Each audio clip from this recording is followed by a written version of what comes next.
Hello, welcome to the lunch edition of MBC News, and you are with me, Evelis Chingambe. Coming up this afternoon. President Professor Arthur Peter Mutharika makes some changes to the cabinet. Government promises to complete construction of the Nando Bridge in Mulanje in 6 months' time to alleviate mobility challenges. And in sports, Scorchers coach names a 32-member provisional squad ahead of COSAFA Cup scheduled from next month.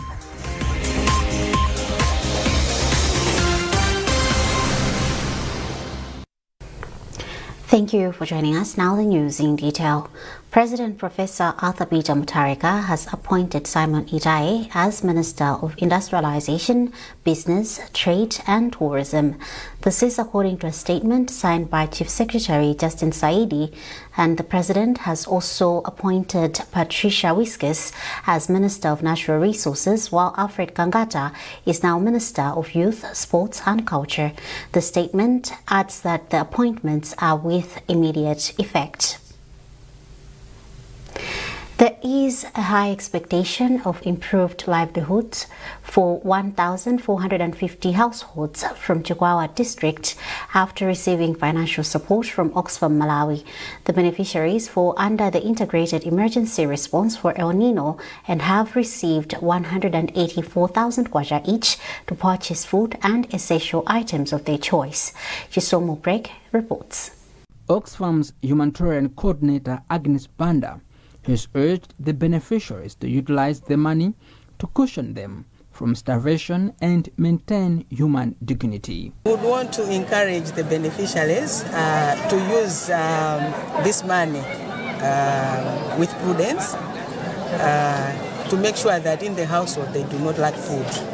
The main purpose is food. So they should be able to buy food, and they should be able to force children to go to school. They shouldn't stay back home because of no food in the household. So the first priority that they are supposed to do is to buy food for their children and for the household so that they are able to go to school with strength. Some of the beneficiaries have lauded the cash transfer approach, saying that it will help them to meet the essential needs of their households. The project, among others, thrives to lessen dependency on harmful coping mechanisms, particularly for girls and women who are disproportionately affected by drought impacts. Chisomo Break, MBC News, Chikwawa. The Malawi Electoral Commission has called for constituency, civic and voter education assistants to take a vital role in ensuring that voters have accurate information and are able to participate in the forthcoming by-elections. Commissioner Limbikanika Mlongela says the Commission will ensure that there are no hiccups in the coming by-elections, hence calling on the assistants to be vigilant. Trinity Kapantengo reports. In preparation for the coming by-elections in different parts of the country on 17th March 2026, the Malawi Electoral Commission may commence the refresher training course of Constituency, Civic and Voter Education Assistants (CCVAs). Commissioner Limbikanika Mlongela said the training is essential for CCVAs as it will equip them with necessary information for the by-election, hence urging them to be steadfast in their line of work. You know, sometimes people might think because this is a by-election, but by-election is still an election, and it's as important as an election in itself, because we're working for people within a particular area that need a representation. And so it's imperative that we keep that in mind, that there still will be no shortcuts, that we still must retain and maintain free, fair, credible and inclusive elections but for the people of Malawi. Speaking on behalf of CCVAs, Abad Mustafa from Zomwe said they are committed to discharge their duties as requested for the people by the Commission during the by-election process. In reference to previous elections, yes, we have some information pertaining the elections, but yet we need some extra information because this is by-election and not general election as it was in the previous election. I'll make sure that I'll make myself available in the community so that every information needed to the community is given to citizens in time and accordingly. The by-elections registration will run from 31st January to 6 February 2026, with an exception of who already registered in the 2025 general elections. The by-elections will happen in 4 constituencies and 9 wards across the country. The vacancies arose from several factors, including postponement of electoral processes by MEC, deaths of duly nominated candidates, nullifications of elections, court orders and judgments, and instances where winning candidates assumed other public offices.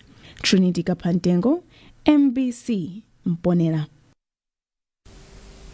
Government is pushing for the completion of the Nando bridge in Mulanje within the next 5 to 6 months. The move seeks to improve trade, transport efficiency and regional connectivity in Mulanje and surrounding districts. Minister of Transport and Public Works, Jabi Muhango, made these remarks after inspecting progress of the bridge project at Nando Trading Center along the Robert Mugabe Highway. Simeon Boyce has more. During the visit, it was observed that the project, which has been missing several deadlines, had initially been abandoned by the 2 contractors for various reasons. But the current contractor, who is third, Mark Construction Limited, has made notable progress, with construction estimated at about 50% completion. Muhango said government is committed to completing the project within the projected time frame to restore reliable transport along the M4 road, a crucial route connecting Mulanje to Blantyre and facilitating the movement of goods. The president of this country, His Excellency Professor Peter Mutharika, has been here and he knows the problem here, and that's why I'm here today. This is simply to demonstrate our commitment to ensure that this bridge is built and completed. And I can assure people of Mulanje, people of this area, that this bridge will be completed. And not too long from now, we'll come and contribute. If it's about finances, that's why we exist. To look for money and be able to pay the contractor so that he does his job. We contracted the contractor to do this work on the understanding that we'll be paying him. So we will be going back if there's money issue, look for the money, make sure that the contractor is provided for so that he completes this work. Member of Parliament for Mulanje West, Patricia Kaliati, said people in her area are eager to see the completion of the bridge, which will significantly improve trade and connectivity by reducing travel time and easing movement of agricultural produce to the markets. So grateful as people of Mulanje West and also as people of Mulanje district, on behalf of Mulanje district. In fact, when he arrived, I indicated that even the Vice President of DBB South is so grateful, and also the Right Honorable Second Vice Speaker, who is from Mulanje, is so grateful. And even I'm sure the Minister of Foreign Affairs, who is also a Mulanje base, is so grateful for the coming of the Minister of Transport here, making sure that encouraging the contractor to finish it as quick as possible. Yes, we know this is rainy season, but his coming gives the hope that the problems of the connectivity between the people of that side and this side has been a problem here. It's going to come to an end. And also people were having problems maybe to access the market using the narrow bridge which we had. The Nando Bridge project involves construction of a new permanent crossing over Tuchira River to replace the temporary single-lane Beire Bridge that has limited traffic flow. Simeon Boyce, MBC News, Nando, Mulanje. Police has issued a stern warning to motorbike operators riding without crash helmets that the law enforcers will not hesitate to impound the motorbike and fine the operators.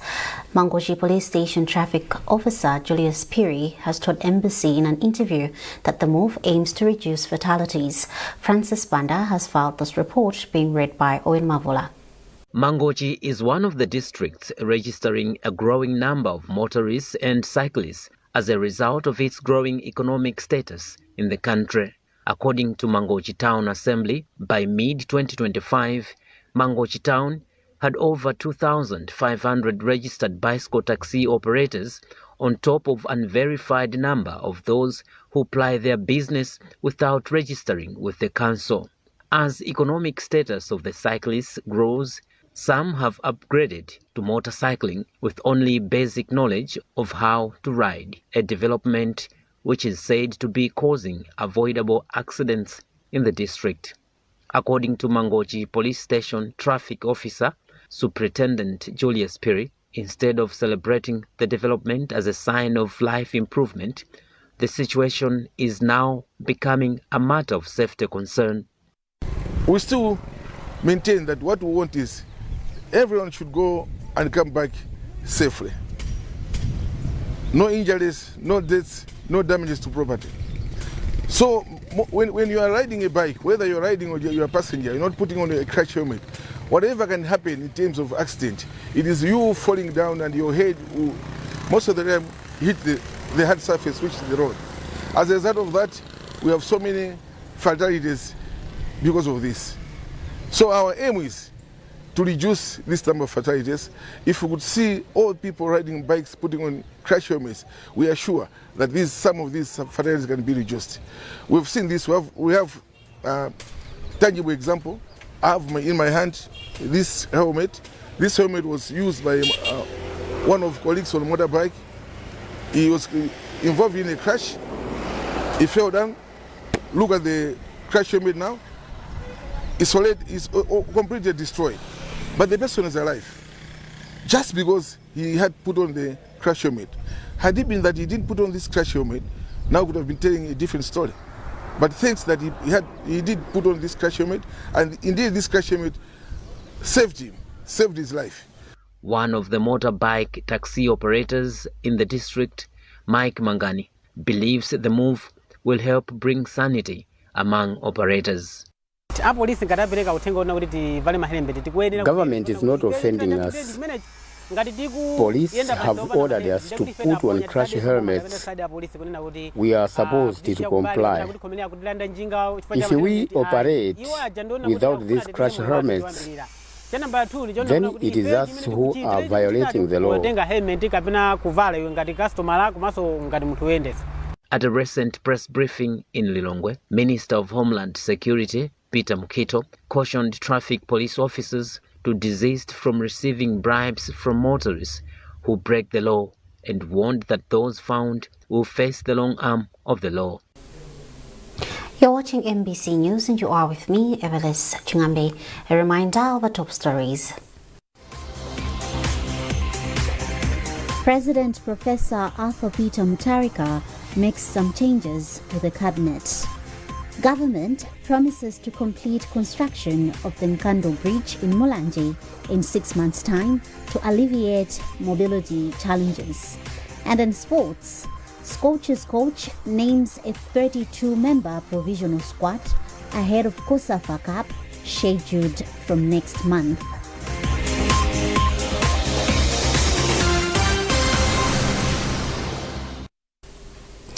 Welcome back. Authorities at Mangochi Municipality Council have cautioned residents and business owners against defying bylaws on hygiene and waste disposal. This follows concerns over continued poor hygiene and waste disposal in unregulated sites, a development which is also putting people's lives at risk. Sotin Dazi has filed this report, being read by Owen Mavula. Poor waste management practices, particularly extensive trash dumping in unregulated disposal sites, is common in some parts of Mangochi. This is despite having in place bylaws on hygiene and waste management to do away with piles of trash within the town's central business area. According to Chief Executive Officer for Mangochi, Ernest Kadzokoya, inefficient waste management put at risk lives of people in different aspects, such as health, hence the need for residents and small-scale business players to adhere to sanitation bylaws. We have bylaws that were gazetted in 2019. They are in place and we are enforcing them, we are making use of them. So we have the bylaws that are stipulating what the masses are supposed to do and the fines that are supposed to be meted to all those who are not following these bylaws. So what we have noted indeed is that there's a big challenge with our people, especially the shop owners.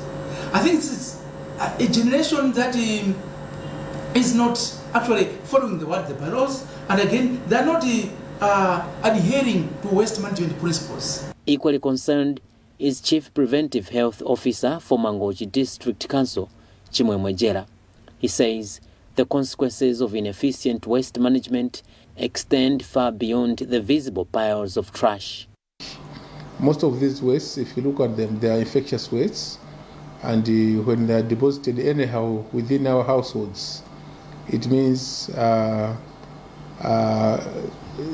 households can be surrounded by infectious wastes, which can also lead to the multiplication of various germs that causes various diseases, like the disease of cholera and typhoid. In a random interview with MBC, traders and residents acknowledge the challenge and share their views on the council's call. As one of foodstuff business persons in Mangochi Town, I usually make sure that my place of sales is clean all the time. We inform everyone doing business to manage their waste generated and to dump to designated places where our council collects. If left unchecked, litter and unmanaged waste in public spaces can significantly deter tourists, leading to loss of revenue.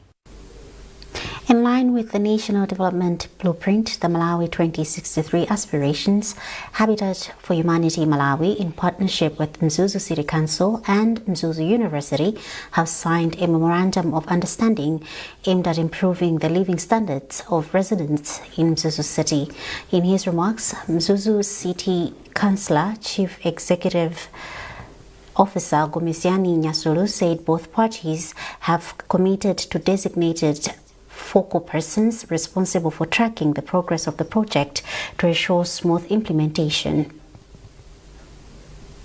We want to reach more people with more and better homes, work with government and other stakeholders to influence housing policies.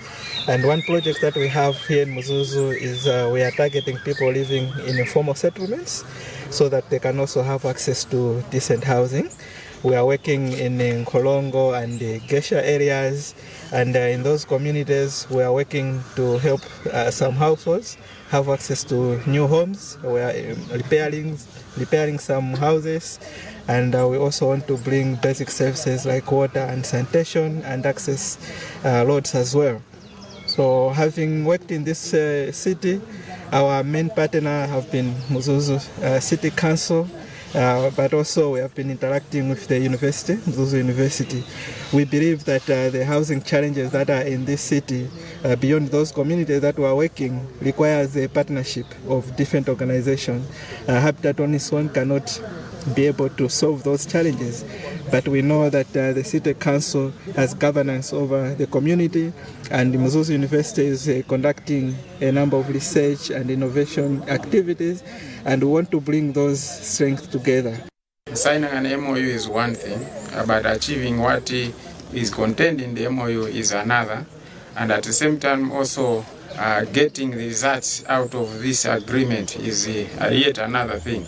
So it takes the commitment of the people who have been assigned to be responsible for the implementation of the exercises. So what we have done as three institutions is we have designated contact persons in these three organizations, and these three contact persons, they will from today sit down and come up with an action plan. And that action plan will be the one which will be following up, and at the end of the day we'll measure how much output have we gotten from the MOU that we have signed today. Portland Cement Malawi has officially reopened its Kanengo warehouse in Lilongwe, marking the company's full re-entry into the Central Region market after a brief closure that lasted several months. Portland, through its Chief Executive Officer, has since promised uninterrupted cement supply for the Central Region and beyond. Miriam Kaliza has a report. Making his remarks at the ceremony, Chief Executive Officer for Portland Cement, Jiangwo Alex Liu, said the warehouse was previously closed because most cement production was consumed in the southern region, leaving no surplus for Lilongwe and surrounding areas. He said now that they have commissioned a new Balaka plant alongside the existing Makata facility, the company has enough capacity to supply the entire country and meet growing construction demands. Liu also reviewed plans to increase exports to neighboring countries. The Kanengo warehouse, with a storage capacity of about 3,000 metric tons, is expected to ensure steady cement availability and strengthen Portland Cement Malawi's distribution network.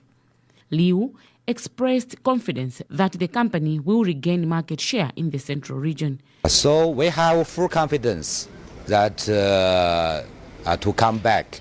So that is based on the ability of the company. So both Portland is first cement player in the country. Huaxin is also have more than 100 years history to do cement.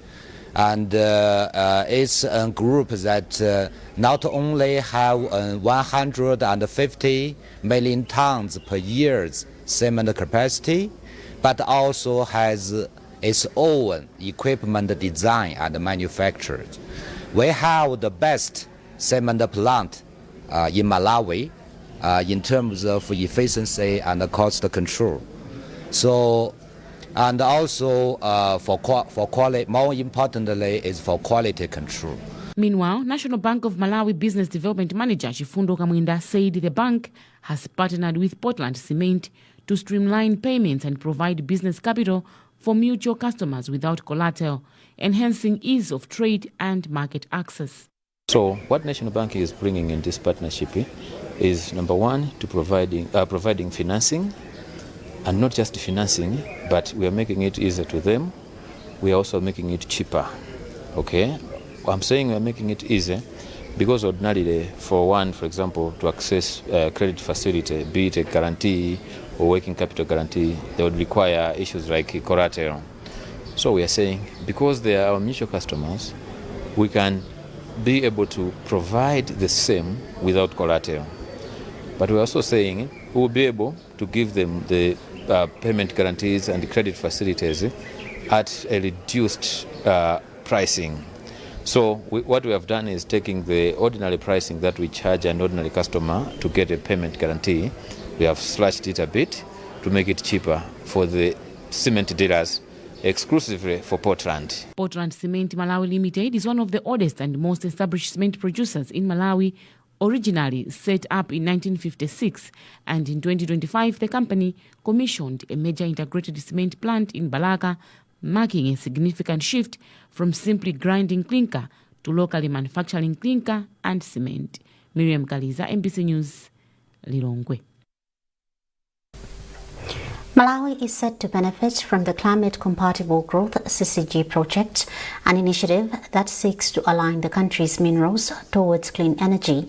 CCG is an international development research and technical assistance project that helps countries pursue economic growth while simultaneously tackling climate change. Waubi Mongolo reports. Across the globe, governments are rethinking how to grow their economies without worsening climate risks. One approach gaining traction is the Climate Compatible Growth Project.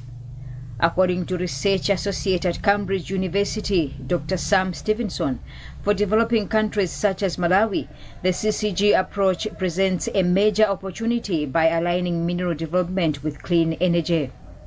Dr. Stevenson adds that countries can use minerals to grow their economies, create skilled jobs, finance climate adaptation, and support national energy transitions. So the Climate Compatible Growth Project in Malawi is looking to understand how the development of a critical mineral sector in Malawi can support the wider economic development of the country, including how it interacts with different existing sectors, including energy, transport, and the different policies and government functions that already exist. We've been looking at the development of mining policies and also the role that royalties and taxation can play from the mining sector to the Malawi government.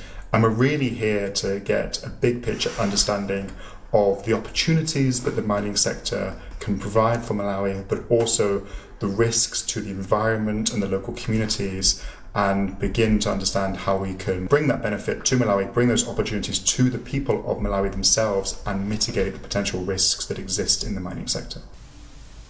As global demand for these minerals surges, countries that manage them sustainably will be best positioned to benefit from the green economy.